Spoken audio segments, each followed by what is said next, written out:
another Monster Hunter World video. The Gamescom coverage continues and we are once again back looking at another one of the 14 weapons available, and in this video we're talking about the Dual Blades.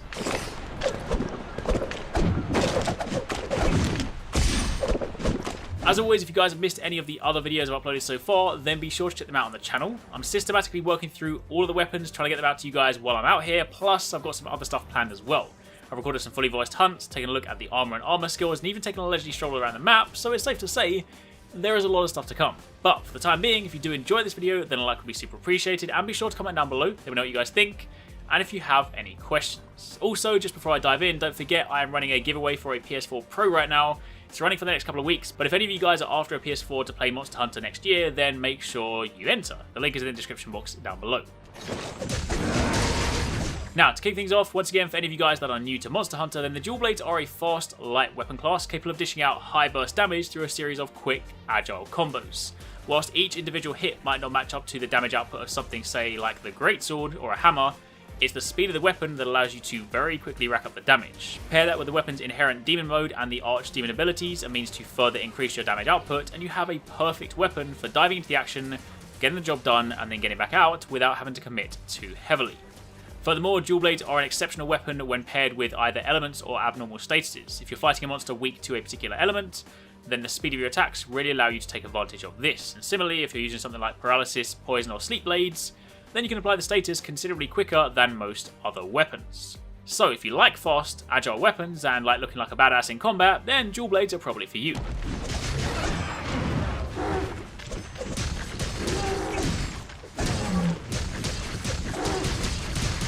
Now, if we dive into the Hunter Notes and take a quick look at what the weapon has to offer, we can get a very basic understanding of what's needed to build our combos. It's worth noting that the Dual Blades have many variations and permutations of the core combos. You can chain attacks together in a number of different ways, and while that is definitely something I'll be sure to explore and convey in my tutorials when the game launches next year, for the purposes of this video, you'll have to forgive me if I don't go over every single possibility.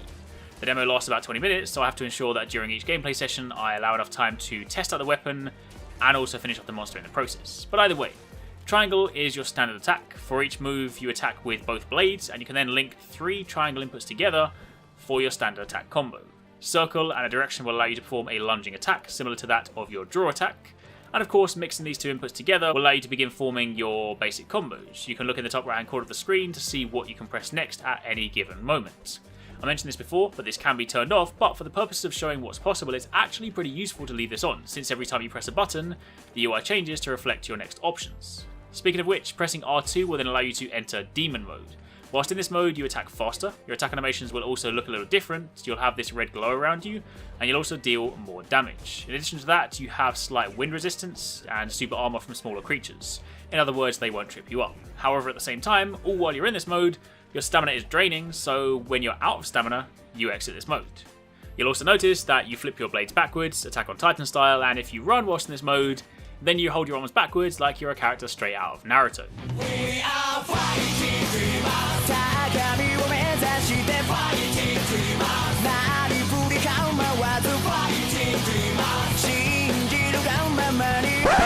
When you attack whilst in this mode, you'll also begin filling this gauge up. This is your Archdemon meter. When it's full, you enter Archdemon mode. This allows you to get the improved attack animations from Demon mode, as well as the Demon Dash, without the stamina consumption cost. However, actions whilst in this mode drain this gauge, so you're running on a finite resource. Your standard dual blade play will be a combination of using Demon mode to build up to Archdemon mode, and then maximizing your damage output whilst your Archdemon gauge remains active. Whilst in either of these modes, your basic combos change, so your triangle attack becomes the Demon Fangs, your circle input is the Demon Flurry Rush, and you have access to the famous Blade Dance combo. The circle attack is a great way to cover ground or pursue fleeing monsters since it travels a fair distance, but on top of that, whilst in Demon mode, if you jump off a ledge and press triangle, you'll perform the crazy spinning dash attack you saw in the weapon videos. If you do this and it connects with the monster, then you'll essentially cartwheel down its back, attacking all the way down. It looks badass, and given how many times it hits, it'll also be good for working in elemental or status damage.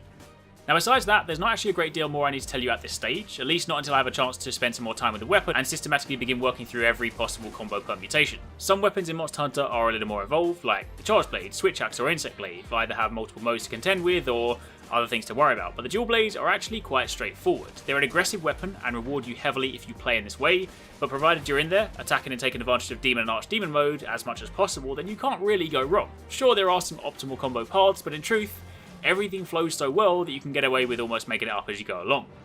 But either way, for the time being, that is pretty much it from me. I'm going to leave you guys with some more uninterrupted gameplay so you can see and listen to the weapons in action. We're hunting in Great Jagras again, simply because for a lot of these, it gives us enough time to test the weapons, show it off, and still defeat the monster in the given time limit. But there will be some Anjanath gameplay going up on the channel a little bit later during the week. If you have any questions, then by all means let me know, and be sure to keep it locked for much more Monster Hunter World coverage. Thank you very much for watching, take it easy, catch you next time, peace out.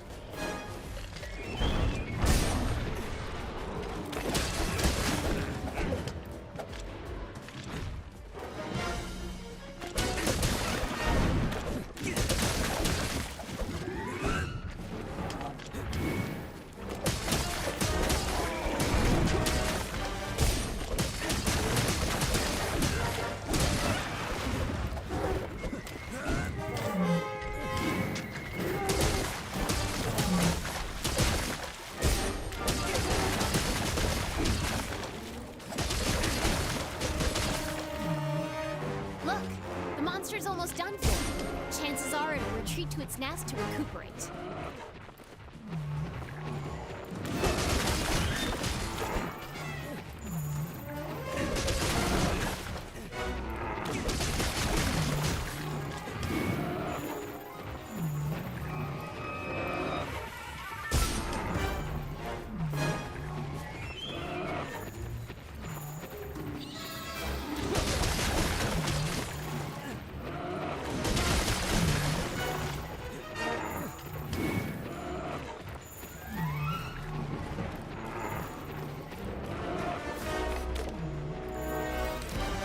Bright Moss is slinger ammo.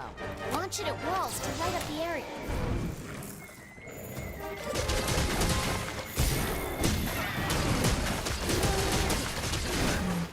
You're less likely to lose sight of a monster if you use the focus camera.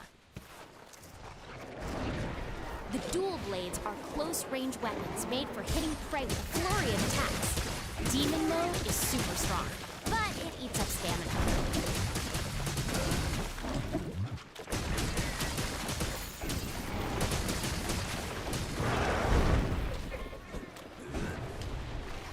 The scout flies will hide once the fight breaks out. Don't forget that.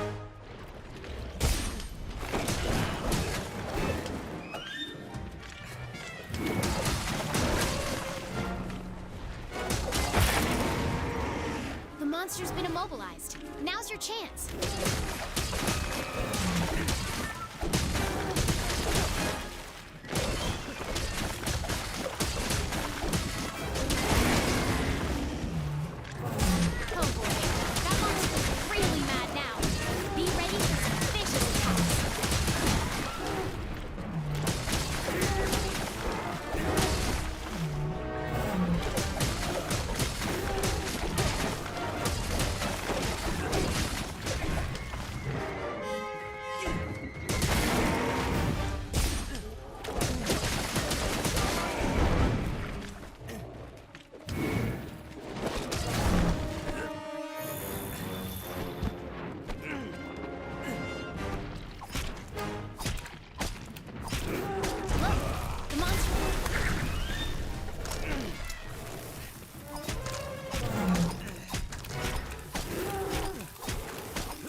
Now's your chance to get in there and tear it up.